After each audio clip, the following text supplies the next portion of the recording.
Hello, it's Nancy Rebecca with Intuitive Mind, and today I'm talking about the subject of dealing with an ascension mind. And what does that mean exactly? Well, it means that you are really having to deal with an awakening mind, but we're just not quite there yet. The frequencies that have been happening on the earth as we kind of go through that third dimensional, the fifth dimensional consciousness is really kind of shaking things up in our brain. So I'm going to talk about that a bit more, like gaps in memory, struggling with memory recall, having to kind of try to find words to describe the memories that are coming up, and having that struggle of aligning our communication with our memories. So yeah, a lot of us are experiencing that. I know I most certainly am.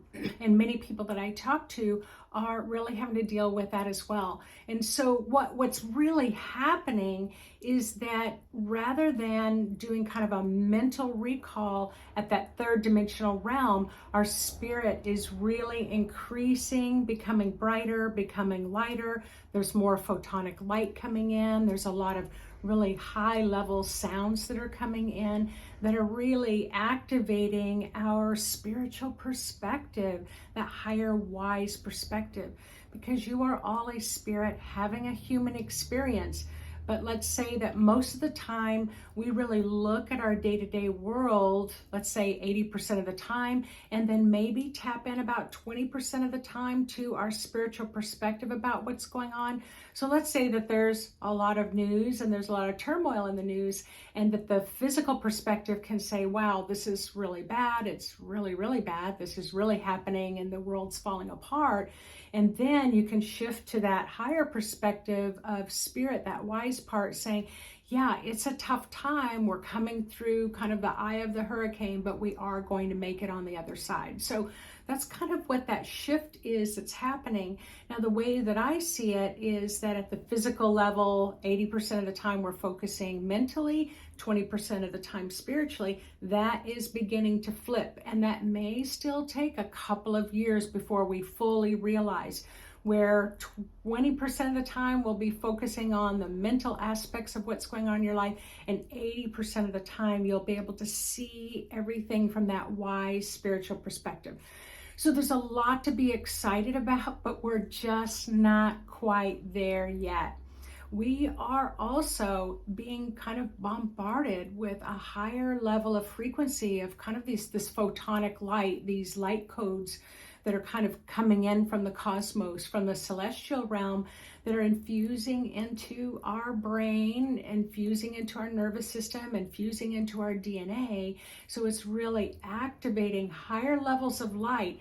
Even if you cannot see an angel, your spirit can respond, your brain can respond to an angelic presence being there, even though you can't see it.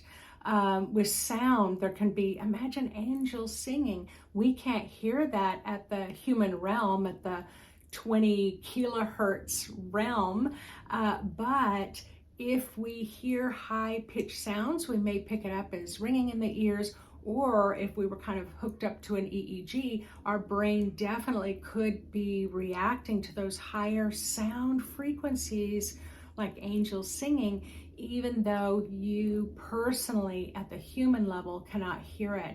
But I am of the firm belief that as we begin to evolve, we're going to begin to see things in a higher frequency, and we're going to be able to hear things in a higher frequency, because your mind is awakening to higher levels of wisdom, knowledge, and understanding of a more kind of what we feel is more of a complex world that's happening. I remember back in 2008, I could really feel that there was a book that was wanting to be written. So I actually took a trip so that I could have that isolated time to write the book. And I was getting a lot of information, and I was just kind of writing and writing and writing. I will tell you that I probably wrote almost 100 pages of the book. It came to a place in the book, this was in 2008, where Spirit said that we're going to be going, humanity's going to be going through a very large awakening of consciousness. And that you could have your best friend who doesn't believe in spiritual things at all, and then you have you who's taking meditation classes, intuitive development classes. You might be reading tarot cards or getting tarot card readings, that you really are tapped into Spirit for a long period of time. Maybe you're going to ashrams, maybe you're going to 30-day silent retreats. I mean, you're putting in the time to develop yourself for this time that we're living in. And what Spirit said to me was, and then your best friend who didn't believe it can suddenly have their mind, kind of the lights come on fully, and then suddenly they would say to you, wow, I didn't believe you this whole time, and now I'm awakened, and now I can see everything, and I can sense everything, and I can experience this consciousness that you've been trying to tell me about for 20 years. I remember calling one of my friends to share this kind of information that was coming through, and he said, that's just not possible. It is not possible for someone who hasn't put in the time to suddenly awaken. But this is exactly what Spirit was telling me. Well, it felt so far-fetched that I thought, I can't publish a book like this. Like, how do I know? I'm a nurse. I kind of have this scientific mind perspective. And I was thinking, this sounds so out there and unreal. I can't publish it. So I actually stopped writing the book at that time. Now here we are, in this present day, and look what's happening. It is happening. Consciousness is happening. Awakening is happening. And yes, your best friend who is a total skeptic can wake up one day and be fully awakened or begin that awakening process. So this is what I mean by dealing with that ascension mind, is that you're dealing with your awakening mind. So we can get frustrated when we can't, kind of connect those memories. But if we look at it from that higher perspective and say, oh, I'm growing. Now, this is the thing about memories. Now, I'm going to put it in Nancy's kind of way of thinking about it. I am not a neurologist. I haven't studied the brain. I don't know all the details of somebody studying their whole life about the mind. But this perspective, I'm just going to describe it my way. So your brain stores memories, and I'm just going to say you've got two file cabinets. And in one file cabinet, if you have a memory where it was fearful, you felt afraid, maybe you felt like you were in danger, maybe you were in danger, maybe there was abuse, maybe you were in a car accident and you had that post-traumatic stress syndrome. I mean, it's terrifying to get in a car accident. And then we can list a lot of other things that can cause trauma. When that memory is kind of bathed in fear, it's like the memory is like in black and white. So that's going to be stored in the black and white file cabinet. All right, this is Nancy's way of interpreting this information. If you have a happy memory, a creative memory, a joyful memory, it doesn't even have to be over the top, even just pleasant, just normal. Those memories are in color. So we'll just say that goes into the color file cabinet. The color file cabinet, those memories are easier to kind of have access. You can kind of reach for that drawer, open it up, and those memories are much easier to recall. The memories in the black and white file cabinet, those get filed very deeply. Imagine that they're filed way in the basement and the door is locked and you might not have access to it, because who wants to remember frightening memories? So we store those in really deep places where we lock it and throw away the key. And so that why can cope with life without having to live with that PTSD on a regular basis. But what happens is that when you try to recall that, you definitely want to either work with a therapist, or you want to work with journaling or art or a meditation that, like we have a technique, it's called de-energizing stuck memories. You need to start pulling those black and white memories out and start dismantling them and clearing them so you can get more color to the mind. So if you've lived a life that's had a lot of fear-based experiences, you're going to have a lot of buried memories. So what's happening now is that as the frequency, as the light, as the photonic light is coming in and really lighting up our mind, expanding it, awakening it, what's happening? Those memories from the black and white file cabinet are coming to the surface. And you may not ever actually see those memories. Just imagine they're like a pure energy. Well, it's kind of cloudy and it's kind of stuck. And so you can struggle with remembering things. See, I'm like, yeah, you can struggle with remembering things, but it will get dismantled. It will get dissipated. It will clear. But while it's kind of going through that, what I call birthing process of letting go and releasing, it can feel a little disconnected for you. But let me just talk about those black and white memories that are kind of bathed in fear a little bit here. The thing about these fear-based memories that kind of sit on the surface for a while before they're put in the file cabinet. So let's say that they sit on the surface for 10 days and they don't go into that black and white file cabinet until the end of those 10 days. You can actually turn around that memory by talking about it either to a therapist or your husband or wife or your best friend. You can journal about it. You can do artwork around it. You can do a lot of things to help move that memory into the color file cabinet. So I remember when my daughter was probably in her 20s and she was walking with a bunch of friends across the street, and there was someone who had been drinking and they ran a red light and they hit her and she was knocked about 50 feet. She's doing okay. But I remember that right away she was talking to her friends about what happened. So that's a good thing. Right away she started talking. But then when I came to her house, because she didn't have to stay in the hospital, I said, can I drive over and see where this accident happened? And so I just asked her, can you tell me, minute to minute what you remember? And part of her memory she couldn't remember. But as we were standing on the spot, she started to remember when he came through, what sound she heard and things like that. So those are really good ways of starting to recall and help turn that black and white memory into color to go in the color file cabinet. Now, often when we have a fearful experience, traumatic, often we might not want to talk about it. We might say, I don't really want to talk about this. Please don't bring it up. I don't want to talk about it. Because why? You can kind of feel that fear getting stirred up.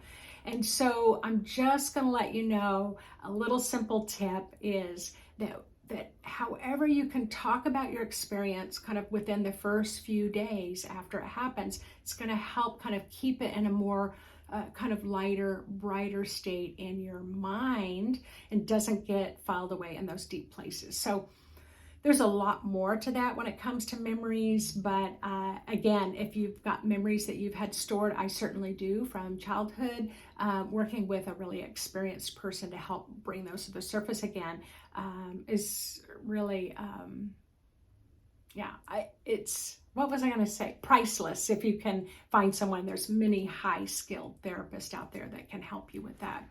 So I just kind of want to mention that about the mind, because what's happening now as the light is getting brighter and the higher sound frequencies are coming in, as your mind is awakening, those old memories need the energy around them, not the memories themselves, but the energy around them is getting really cloudy, stirred up, and needs to move out of the way. So let's talk about some of this photonic light that's coming in. Heck, let's just talk about the light that's happening in your life right now. So imagine 1,000 years ago that at night you usually went to bed pretty early because everything was dark. You didn't have light. That the moonlight was probably the only light that you had. So you really followed the rhythms of the earth. You went to bed when it was dark and you got up when it was light.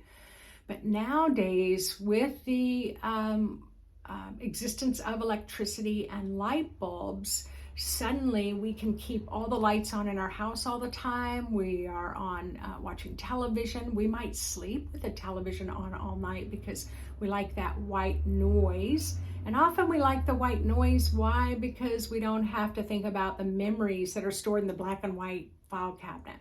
But just imagine you've got that light kind of flashing all night long. So what happens is you're bombarded with light all the time, and we need periods of darkness to be able to handle the stress of the next day.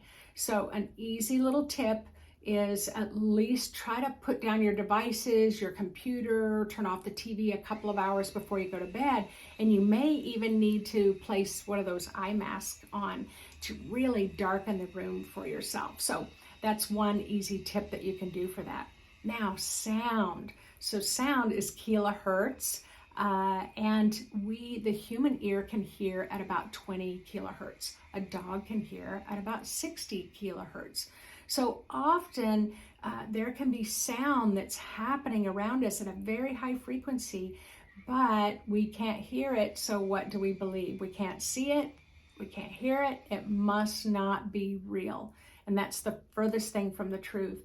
I was actually shocked to find out that sound engineers actually engineer higher frequencies of sound into their music because the human ear finds high frequencies that they can't even hear with the human mind very pleasant, very kind of produces alpha waves that are very calming to the mind, but your mind still remains highly alert. So sound engineers already know how to engineer these higher frequencies of sound into the lower frequencies of sound so that you enjoy their music more. So anyway, we are getting high frequencies as the planet is awakening. So I just really wanted to talk about those two things.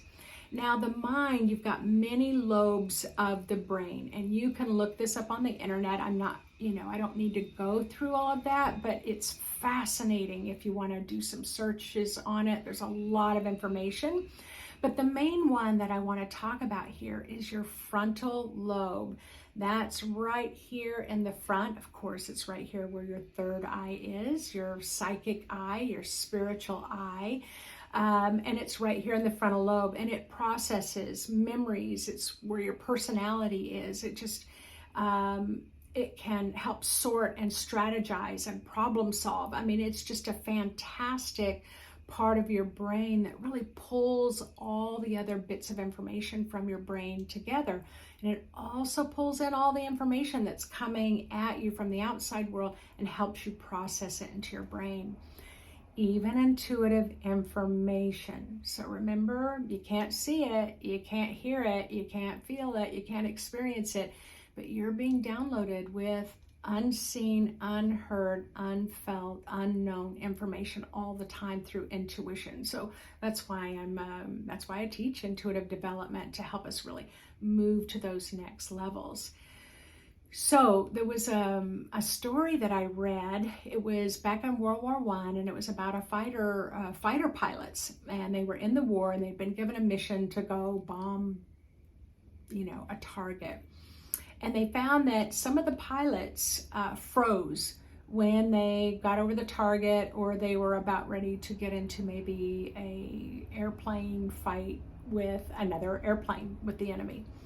What they found was that some of the pilots froze so much that they couldn't even recall what their kind of dashboard of the airplane, like all the little, monitors that were showing, what altitude the plane was, anything. It was as if they couldn't recall ever learning how to fly a plane. They had so much fear and so much panic, the frontal lobe went lights out. They couldn't problem solve. They couldn't think their way out of a crisis. But then there were other pilots that they said, wow, they can go right in, they can go right to the target, they can easily strategize and problem solve in the midst of enormous stress, enormous crisis. They could stay on target. They did really well. And so they wanted to do a study to find out, why did some pilots kind of shut down and other pilots just with their mind would thrive? And what they found was that the pilots who had the thought, I'm going to die, I'm not going to make it, my plane's going to crash, I'm never going to see my family again, It's just the stress would bathe that frontal lobe and they would shut down and they could not recall memories. So I want to stress this story right now. I want to stress the story about stress shutting down the frontal lobe. Now, the pilots that did really well, they went into their assignment saying, no problem, I've got this. I've easily got this. I'm going to be on top of this. I'm going to really be successful at this, whether it was true or not. So this is the point that I found so fascinating, is that they had this ability to keep their mind, keep themselves going into stress and block the mind from being bathed in stress. And then they were able to maintain that critical thinking during high stress times. So that, of course, from that time has led to a lot of other studies since then. So I really invite you again to look up a lot of studies to learn a lot more about how stress in your life can impact your frontal lobe, can shut down your capacity to have quick memory recall, to have seamless memories come up that you need, and be able to remember things that you've learned so that at a moment's notice you can really implement them, the task to be successful. So it is a mind thing. It's your imagining success keeps the stress levels down. And so what are we living in right now? We're living in a high time of stress. And so it does feel like, wow, we're not going to make it, or our country, or all the the mass shootings. It's like, what's happening? The laws that are being turned over that don't feel like they're very supportive to humanity. Dictators all over the world. It's like, what is happening? And so it can be highly stressful. So it's more than just shutting off the news, because that's not going to do it. It's like, I'm moving forward in the future. I'm going to do great. My family's going to do great. We're going to be able to continue to problem solve for the highest success, maintaining that light-mindedness and that lightheartedness. Now, I'm probably oversimplifying that a little bit, but you kind of get the basis for it. So for me, ever since I learned that, it's like, all right, if I'm feeling stressed, I'm going to shift that as quickly as I can, because I don't want my frontal lobe to feel like it needs to shut down. So there we go. Now I just wanted to talk about that imagination piece. So what they have found, there are two things that keep your mind bright during this time of stress. Two things. High levels of curiosity. Having a curious mind is much more important than having an intelligent mind, than having a doctorate or a PhD or 5 master's degrees. Curiosity is much more important than how much education you have. You could have not gone to elementary school, middle school, or high school, and if you've got a high level of curiosity, that's what's going to keep your brain highly active.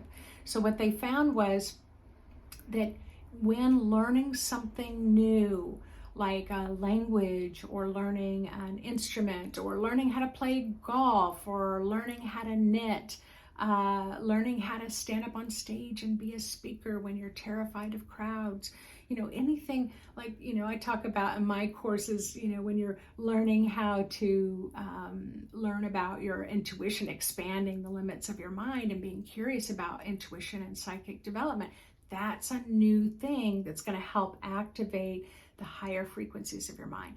So find ways to have a lot of fun and learn something new, and let yourself to always be curious about the fact that you're alive and you're able to think and learn new things.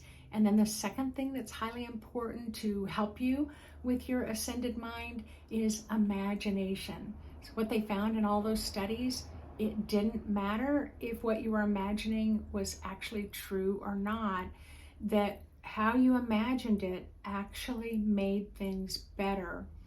I remember when I went over 3 years to study with the Sangomas in South Africa. Every time it was time for me to go back, there would be another 3-day ceremony, 24 hours a day, where they'd be drumming and dancing to raise my frequency to the next level of learning. My teacher would tell me 6 months ahead of time, start imagining the ceremony and start clearing your fear and discomfort.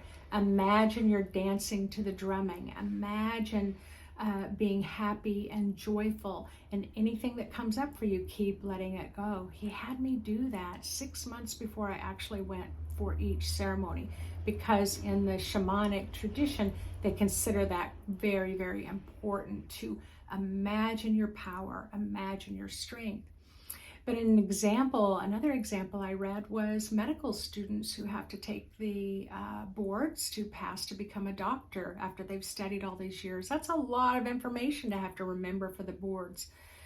But they teach them to imagine success, imagine passing the boards, imagine passing with a high score while they were studying, not saying, oh my gosh, I'm never going to remember all this. It was like, I'm going to remember all this, and I'm going to be able to recall it with great clarity and ease when I'm taking the boards. So all of these things can really help you deal with your ascended mind right now, today. You don't have to wait for that kind of awakening to happen for you. You don't have to wait several years. You can really take charge by doing those sorts of things with curiosity and imagination, minimizing light, and listening to music that are higher frequencies to help awaken your mind. But number one at the list of all of that is exercise. I just can't even tell you everything I've learned. Exercise continues to be at the top of the list. Simple walking, 1 mile a day, is going to really help you a lot. And then there's one more thing, my favorite, meditation. Meditation to run your energy. So of course, you ever want to learn how to meditate and you don't know how, I have the classes for that, but there's loads of meditation classes all around the world in all different ways and different fashions that might just suit you best. So go be curious and let yourself find a meditation that works for you. All right, everyone, thanks for tuning in today, and I'd love it if you would like this post, subscribe to my channel, and leave me a comment. I always love to read them. Take care, everyone, and have an awesome time with your awakening, ascended mind. Bye-bye.